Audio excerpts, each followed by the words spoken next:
स्वस्थ सिद्धांत प्रसारण में आपका स्वागत है। सुसमाचार में हम यूं पाते हैं कि प्रभु यीशु ने अपने शिष्यों से कहा था, इस नगर को छोड़ करके मत जाना। और ये सारे शिष्य मिलकर के प्रार्थना कर रहे थे। प्रभु यीशु ने कहा था कि जब पवित्र आत्मा तुम पर आएगा तब तुम सामर्थ पाओगे और तब तुम इस स्थान में और सारी दुनिया के छोर छोर तक मेरे गवाह होंगे। परमेश्वर पिता की स्तुति हो कि पिंतकुस्त के दिन परमेश्वर का यह वायदा पूरा होता है और कलीसिया का जन्म होता है। कलीसिया के लिए बाइबल में एक और व्यापक शब्द है इमारत, एक भवन। हम जब चर्च कहते हैं, कलीसिया कहते हैं, तो अचानक ही एक इमारत सामने नजर आती है। इफिसियों के नाम पौलुस प्रेरित की पत्री और उसके दूसरे अध्याय के 19वें वचन से आगे मैं आप लोगों के सामने पढ़कर सुनाना चाहूंगा। इसलिए तुम अब विदेशी और मुसाफिर नहीं रहे, परंतु पवित्र लोगों के संगी स्वदेशी और परमेश्वर के घराने के हो गए हो, और प्रेरितों और भविष्यवक्ताओं की नींव पर, जिसके कोने का पत्थर मसीह यीशु स्वयं ही है, बनाए गए हो, जिसमें सारी रचना एक साथ मिलकर प्रभु में एक पवित्र मंदिर बनती जाती है, जिसमें तुम भी आत्मा के द्वारा परमेश्वर का निवास स्थान होने के लिए एक साथ बनाए जाते हो। यह शास्त्र भाग जो मैंने आपके सामने पढ़ा, इसमें एक खास शब्द की तरफ आपका ध्यान खींचना चाहूंगा, और यह 20वें वचन में हमको मिलता है, और वो है नींव, अर्थात फाउंडेशन। जब भी कोई इमारत बनती है, कोई जब बिल्डिंग बनती है, तो बहुत जरूरी है कि एक पक्की नींव उसकी डाली जाए, और नींव जितनी मजबूत होती है, इमारत भी उतनी ही अच्छी बनती है। यहां पर लिखा है, प्रेरितों और भविष्यवक्ताओं की नींव पर, जिसके कोने का पत्थर मसीह यीशु स्वयं है, हम बनाए जाते हैं। इसकी जो आधारशिला है वो प्रभु यीशु ख्रीस्त स्वयं है। मैं इस बात को स्पष्ट करना चाहता हूं कि वास्तव में जो नींव का पत्थर है वो प्रभु यीशु ख्रीस्त है। प्रभु यीशु ख्रीस्त ही आधारशिला है, और ये कोने का वो पत्थर है जो ये सारे मंदिर को एक देह में हम लोग जुड़ रहे हैं, उसको सही आकार दे रहा है। और यही पत्थर है, यही प्रभु यीशु के कारण हम इस भवन में स्थिर रह पाते हैं। तो फिर प्रेरितों और भविष्यवक्ताओं का नाम इस नींव में कैसे आ गया? वास्तव में प्रेरितों और भविष्यवक्ताओं का नाम इसलिए नींव के लिए जुड़ा है क्योंकि इनको जो प्रकाशन मिले थे, इन्होंने प्रभु की आत्मा में होकर जो भविष्यवाणियां की हैं, जो बातें हमसे कही हैं, जो आज्ञाएं हमको दी हैं, वो अब हमारे मसीह जीवन में इस मंदिर में नींव का काम करती है। मैं आपको इसके लिए बाइबल में से कुछ वचन बताना चाहूंगा। पहला कुरिन्थी और उसका 3रा अध्याय और उसके 11वें वचन में लिखा है, क्योंकि उस नींव को छोड़ जो पड़ी है और वह यीशु मसीह है, कोई दूसरी नींव नहीं है।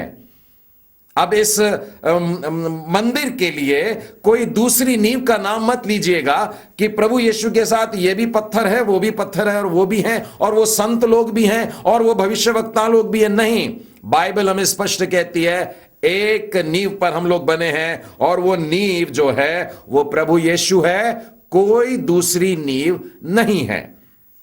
आइए अब दूसरे वचन में आपको बताता हूं कि प्रेरितों और भविष्यवक्ताओं का नाम कैसे जुड़ा है। इफिसियों के 3रे अध्याय और 5वें वचन में यहां पर देखिए, जो अन्य समयों में मनुष्य के संतानों को ऐसा नहीं बताया गया था, जैसा कि आत्मा के द्वारा अब उसके पवित्र प्रेरितों और भविष्यवक्ताओं पर प्रकट किया गया है।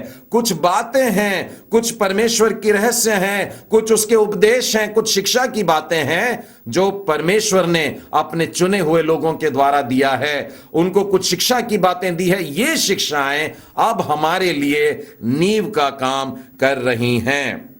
आप प्रभु यीशु की उस बात को स्मरण कर सकते हैं जो शिमोन पतरस के साथ में एक बार उन्होंने कही थी। बहुत सारे लोग यीशु के बारे में कुछ एक बात कहते, कोई दूसरी बात कहते। यीशु ने अपने शिष्यों के सामने एक प्रश्न रख दिया। शिमोन से पूछ रहे हैं, तुम क्या कहते हो, मैं कौन हूं? और तब शिमोन ने उत्तर दिया था, तू जीवते परमेश्वर का पुत्र मसीह है। और ज्यों ही शिमोन ने इस प्रकार का उत्तर दिया कि तू जीवते परमेश्वर का पुत्र मसीह है, यीशु ने उससे तुरंत कहा कि इसी चट्टान पर मैं अपनी कलीसिया बनाऊंगा।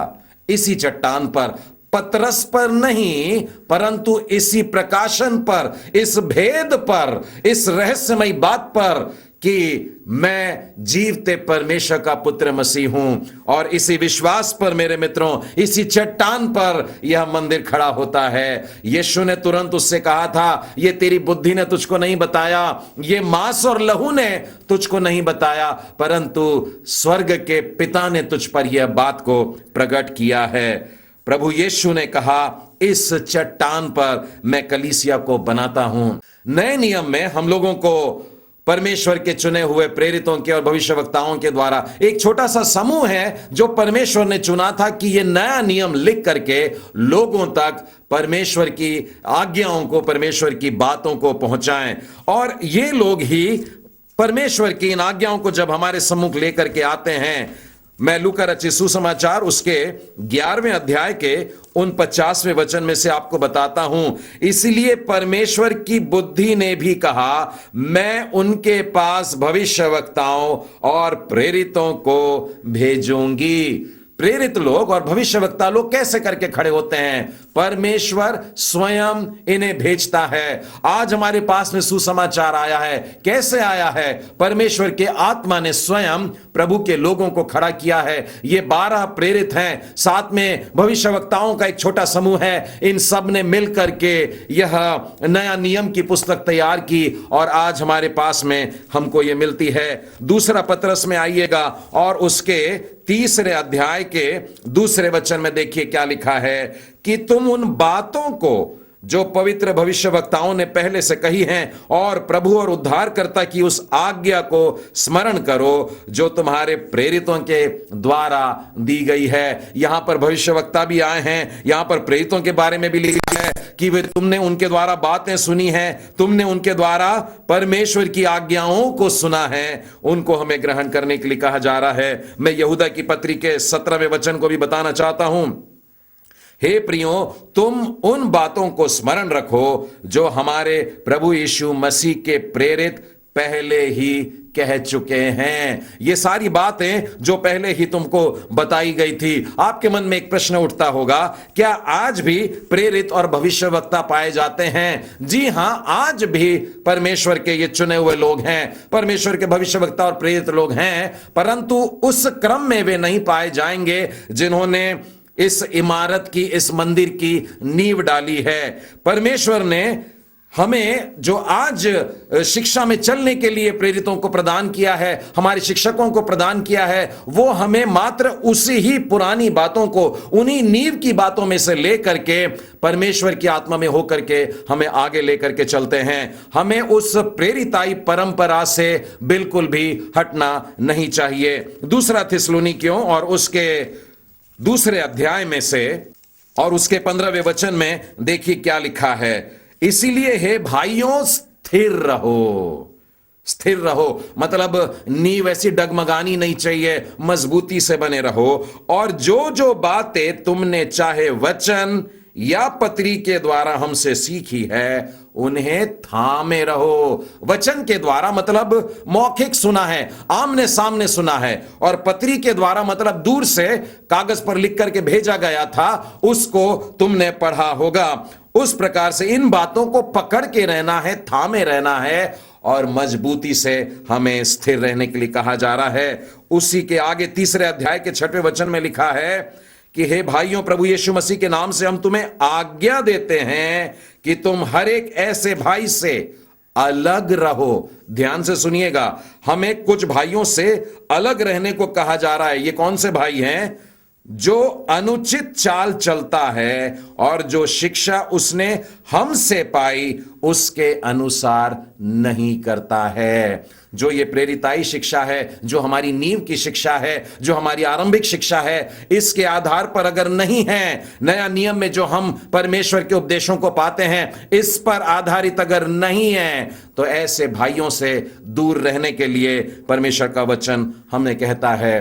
प्रियो, इसी पृष्ठभूमि को लेकर के यह कार्यक्रम हम आप तक पहुंचा रहे हैं और इस बाइबल अध्ययन माला के द्वारा लगातार सुधारने वाली शिक्षा को अपने जीवन में ग्रहण कर पा रहे हैं। इन दिनों में हम मनन कर रहे हैं आत्मिक संग्राम पर और हमारे जो शीर्षक हैं वो है कि युद्ध कैसे न करें, हाउ नॉट टू बैटल। अब तक हम लोगों ने 5 पाठ सीख चुके हैं। Lesson number 1, do not under estimate the devil. पहला पाठ था शैतान को कम मत समझिए। Lesson number 2 was do not over estimate the devil either. दूसरा पाठ यह था कि शैतान को ज्यादा भी न समझें। Lesson number 3 was do not neglect your personal life. तीसरा पाठ था अपने व्यक्तिगत जीवन की उपेक्षा न करें। Lesson number 4 was do not ignore the enemy with in. चौथा पाठ था अपने भीतर के दुश्मन को अनदेखा न करें। Last week we have seen the 5th lesson and that was do not attempt to bind Satan. पिछले सप्ताह हम लोगों ने 5वां पाठ सीखा था और यह था शैतान को बांधने का प्रयास न करें। Today we are going to see the 6th lesson under how not to battle, and that is do not practice unapostolic acts. आज हम लोग इसी के अंतर्गत 6वां पाठ सीख रहे हैं, गैर प्रेरिताई कार्यों का अभ्यास न करें। मैं इसे फिर दोहराता हूं, युद्ध कैसे न करें, गैर प्रेरिताई कार्यों का अभ्यास न करें। प्रियो, एक समय ऐसा था जब लोग इस प्रकार से कहते थे कि शैतान नहीं होता है, दुष्ट आत्माएं नहीं होती हैं, भूत प्रेत नहीं होता है। बिल्कुल नहीं, डांट देते थे कि ऐसी बातें नहीं करना, ऐसा कुछ नहीं होता है। लेकिन आज इन दिनों में मैं बिल्कुल विपरीत पाता हूं कि लोग अधिक से अधिक समय इन्हीं बातों पे लगा रहे हैं।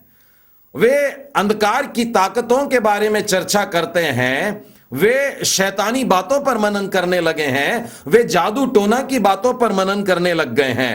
अत्यधिक रुचि वो इन दुष्ट आत्माओं की दुनिया पर लगाते हैं।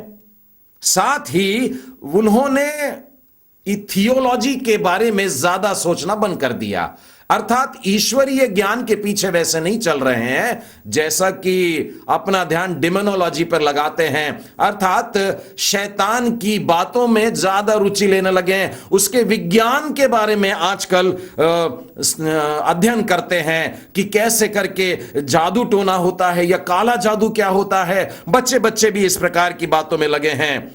ऐसे और भी गलत काम है, या मैं कहना चाहूंगा गैर प्रेरिताई कार्य हैं, जो अब मैं मसीह समाज में भी घुसते हुए देख रहा हूं और हमें इन सब से परे रहना है, दूर रहना है, सतर्क रहना है। आज का पाठ हमें यही बता रहा है, गैर प्रेरिताई कार्यों का अभ्यास न करें। इसमें हम अलग अलग बातों को देखने वाले हैं, जिसमें से पहला है संग्राम वाली प्रार्थना।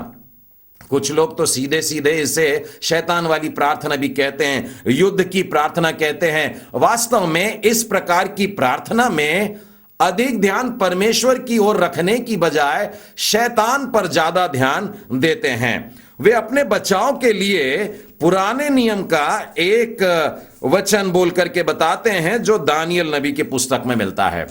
दानियल नबी की पुस्तक में अगर आप देखें, उसके 9वें अध्याय में देखें, तो दानियल परमेश्वर की आत्मा में होकर के एक विचित्र बोध से भरा गया और वो आत्मा में लोगों के लिए मध्यस्थी करता हुआ, प्रार्थना करता हुआ परमेश्वर के सम्मुख रहा। और एक बड़ी विचित्र सी बात होती है कि इस प्रार्थना के उत्तर को पाने में बड़ा विलंब होता है। लगभग 21 दिन का विलंब हो जाता है। 10वें अध्याय के 13वें वचन में देखिए, वहां पर एक दूत कह रहा है, फारस के राज्य का प्रधान 21 दिन तक मेरा सामना किए रहा, परंतु मिकाएल जो मुख्य प्रधानों में से है वह मेरी सहायता के लिए आया, इसलिए मैं फारस के राजाओं के पास ही रहा। ये देरी जो हो गई थी, 21 दिन की देरी हो गई थी, ये शैतान के इस रुकावट के कारण हो रही थी। दानियल ने इसके लिए क्या किया? यदि आप 9वें अध्याय का 19वां वचन देखें तो यहां पर उसकी प्रार्थना के शब्द सुनाई दे रहे हैं। यहां पर वो बातें लिखी हैं जिससे पता लगेगा कि ऐसे समय में क्या शैतान से वो ये बोलने लगा कि अरे शैतान वहां से हट जा और मेरे उस उत्तर को आ जाने दे और उस स्वर्गदूत को मत रोक, ए फारस के राजा तू वहां से हट जा। इस प्रकार के डांट और बुरी बातें दानियल के मुंह से नहीं निकल रही थी, परंतु उस विलंब के बावजूद भी दानियल की प्रार्थना की तरफ गौर करिए। 19वें वचन में लिखा है, हे प्रभु सुन ले, हे प्रभु पाप क्षमा कर, हे प्रभु ध्यान देकर जो करना है उसे कर, विलंब ना कर। बहुत देर हो रही है लेकिन फिर भी अपनी प्रार्थना शैतान की तरफ नहीं भेज रहा, उससे बात नहीं कर रहा, परंतु लगातार दानियल परमेश्वर से बात कर रहा है। हमें भी चाहिए मेरे मित्रों कि हम जब प्रार्थना करते हैं तो प्रार्थना परमेश्वर पिता से करना चाहिए, ना कि शैतान से करना चाहिए। 10वें अध्याय के 12वें वचन में उसने मुझसे कहा, हे दानियल मत डर, क्योंकि पहले ही दिन जब तूने समझने बूझने के लिए मन लगाया और अपने परमेश्वर के सामने अपने को दीन किया, उसी दिन तेरे वचन सुने गए और मैं तेरे वचनों के कारण आ गया। और उसी दिन उसकी प्रार्थना वास्तव में सुन ली गई थी, लेकिन इस विलंब के बावजूद भी वो शैतान के साथ में वार्तालाप नहीं कर रहा, इस प्रकार की बात नहीं कर रहा है। नए नियम में भी एक घटना मेरे देखने में आती है प्रेरितों के काम में, और उसके 4थे अध्याय की तरफ आइए। प्रारंभिक कलीसियाओं पर बड़ा सताव चल रहा था। उस समय के राजा और हाकिमों ने एक आज्ञा निकाल के रखी थी, प्रभु यीशु के नाम का प्रचार नहीं करना, और जो करते थे उनको बंधक बना लिया जाता, जेल खानों में डाल दिया जाता या मरवा भी डालते थे उनको। और ऐसे समय में लोगों ने यह प्रार्थना नहीं करी कि प्रभु जी ये हेरोदेस को मरवा डाल, या फिर ये जो पिलातुस है इसको तू रदगद्दी से हटा दे। इस प्रकार की प्रार्थना लोगों की नहीं थी, परंतु प्रारंभिक कलीसिया किस प्रकार की प्रार्थना कर रही थी आप 4थे अध्याय के 24वें वचन में देखिए। यह सुनकर उन्होंने एक चित्त होकर, एक मन होकर ऊंचे शब्द से स्वर्ग के परमेश्वर को पुकार के कहा, हे स्वामी तू वही है जिसने स्वर्ग और पृथ्वी को और समुद्र और जो कुछ उसमें है उनको बनाया है। हे प्रभु उनकी धमकियों को देख, वो जो शैतानी बातें कर रहे हैं, हमको मारने की बातें कर रहे हैं, उनकी धमकियों को देख और अपने दासों को यह वरदान दे कि तेरा वचन बड़े हियाव से सुनाए। उनको नाश करने के लिए नहीं कहा, उनको दूर करने के लिए नहीं कहा, उन आंधी तूफान और अंधेरे को दूर करने के लिए नहीं कहा, यह कहा कि हमें और हिम्मत दीजिए प्रभु जी, हमें और हियाव दीजिए, हम आपके वचन को सुनाएंगे। हमें अगर प्रार्थना करनी है परमेश्वर से करना चाहिए, शैतान से नहीं करना है। आपके मन में एक प्रश्न उठता होगा कि फिर प्रभु यीशु ने इस प्रकार से क्यों कहा कि पहाड़ से कह दो कि वो जाकर के समुद्र में गिर जाए और वो तुम्हारे लिए हो जाएगा। प्रियो मैं बताना चाहता हूं कि यह वास्तव में एक यहूदी कहावत है जो इसके लिए इस्तेमाल की जाती है कि जब कोई बहुत ही कठिन कार्य या असंभव कार्य होता है, ऐसे असंभव कार्य को जब अंजाम दिया जाता है तब कहीं जाकर के इस प्रकार के वाक्य का उपयोग किया जाता है कि पहाड़ को सरकाना होगा। दूसरी बात जो गैर प्रेरिताई है और लोग इसका अनुसरण कर रहे हैं वो है आत्मिक नक्शे तैयार करना। यह क्या होता है मैं बताता हूं। लोग नक्शा सामने रख करके पता लगाते हैं कि कौन कौन से क्षेत्रों में कौन कौन सी दुष्ट आत्माएं कार्य कर रही हैं। फिर वे एक आत्मिक नक्शा तैयार करते हैं, उन शैतानी हरकतों के झंडे बताते हैं और फिर उसके बाद में अपनी पांति कैसे बांधेंगे, लड़ाई किस तरीके से करना है, युद्ध कैसे करना है, इसकी वे योजना बनाने के लिए बैठ जाते हैं। प्रियो, मैं इस बात को आप लोगों को स्पष्ट कह देना चाहता हूं, यह बात बाइबल आधारित बिल्कुल भी नहीं है। पूरी बाइबल में इस प्रकार के आत्मिक नक्शों को बना करके शैतान से लड़ने की बात कहीं भी आपको नजर नहीं आएगी। वरन मैं तो कहना चाहूंगा कि शैतान तो पूरी दुनिया में छाया हुआ है। मेरे साथ खोलिएगा पहला यूहन्ना और उसके 5वें अध्याय में और उसके 19वें वचन में। पहला यूहन्ना उसका 5वां अध्याय 19वां वचन। हम जानते हैं कि हम परमेश्वर से हैं और सारा संसार उस दुष्ट के वश में पड़ा है। सारा संसार, सारी बातों पर उसने मानो कब्जा करके रखा है। हमारा केवल एक काम है कि सुसमाचार का प्रचार करें। और हम इस प्रकार के संग्राम में जो दुष्ट आत्माओं से लड़ने के लिए नक्शे तैयार करते हैं, ऐसा हमको नहीं करना चाहिए। मैं आपको एक और उदाहरण देता हूं। प्रेरितों के काम के 17वें अध्याय में आइएगा। यहां पौलुस को देखते हैं। एथेंस नगर में वो पहुंचता है और वहां पर जाकर के प्रचार करने लग गया।